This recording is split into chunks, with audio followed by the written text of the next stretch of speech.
رزق میں برکت کا ایک بہت بڑا ذریعہ شکر ہے۔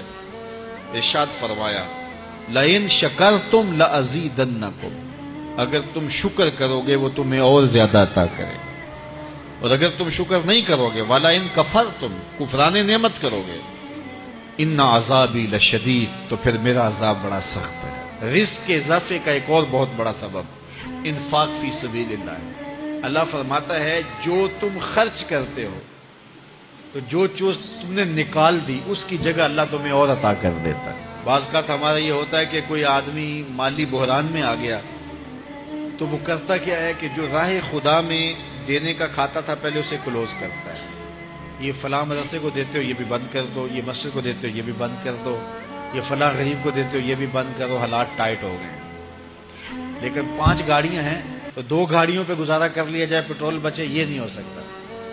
گھر کے لچھن وہی ہیں، لیکن بند کہاں سے کیا؟ جہاں سے رزق آنا تھا۔ ہمیں تو یہ حکم دیا ہے جب رزق تنگ ہونے لگے صدقہ دے کے رب سے کاروبار کر لو، صدقے سے تمہارے رزق میں اضافہ ہوگا۔ یہ رب کا وعدہ ہے اور اللہ کے وعدے جھوٹے نہیں ہو سکتے۔ رزق کی برکت کا ایک اور بہت بڑا ذریعہ النکاح ہے۔ فرمایا اگر تم نکاح کرو گے تم فقیر ہو وہ تمہیں غنی کر دے گا۔ لوگ کہتے ہیں بچہ پیروں پہ کھڑا ہو لے تو پھر نکاح کریں گے، اللہ کہتا ہے تم نکاح کرو ہم پیروں پہ کھڑا کر دیں گے۔ ہمارا فلسفہ اپنا ہے، اس کا حکم اپنا ہے۔ وہ کہتا ہے ابھی تو یہ اپنے لیے نہیں کماتا تو جو آئے گی اس کو کہاں سے کھلائے گا؟ میاں جس نے آنا ہے اس نے اپنا رزق لے کے آنا ہے۔ تو بچوں کی شادیاں کرو اگر وہ جوان ہو گئے، رزق نصیب ہو۔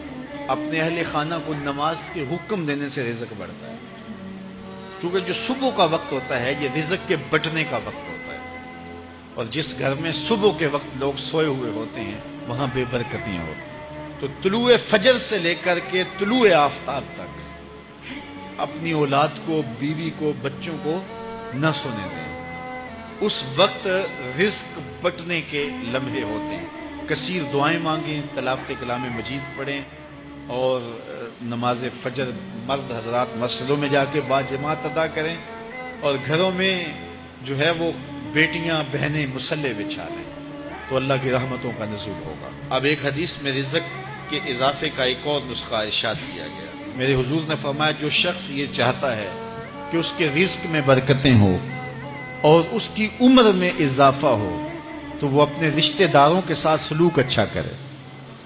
رشتہ داروں کے ساتھ اگر اچھا سلوک کرو گے تو پھر تمہارے رزق میں برکت ہو۔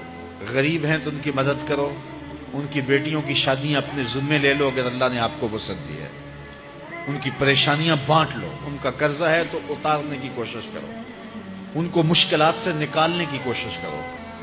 تم ان کو مشکلات سے نکالو گے اللہ تمہیں مشکلوں سے نکالے گا۔ تمہارے رزق میں بھی برکتیں ہوگی اور تمہارے مال میں بھی برکتیں ہوں۔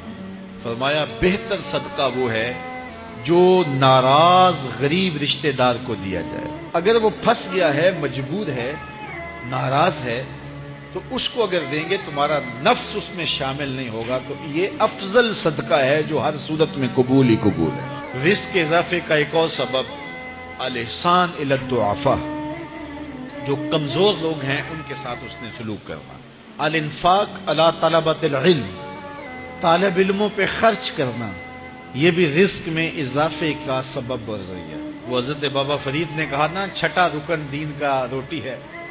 گھر میں کچھ نہ ہو تو پھر نہ نماز اور نہ ہی دیگر امور کی لذت آتی ہے، تو یہ رزق فراواں اور وسیع اور مبارک نصیب کرتے اللہ۔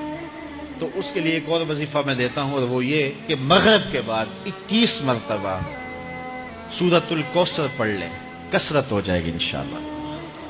اول خدوشی پڑھ لیں، 5-7 منٹ لگتے ہوں گے، تو سورہ کوثر 21 مرتبہ روزانہ مغرب کی نماز کے بعد پڑھیں، اور اگر بہت زیادہ مسائل ہیں تو ہر نماز کے بعد پڑھ لیں، تو انشاءاللہ آپ دیکھیں گے کہ گھر میں برکتیں اترتی محسوس ہوں گی، انوار کا نزول ہوتے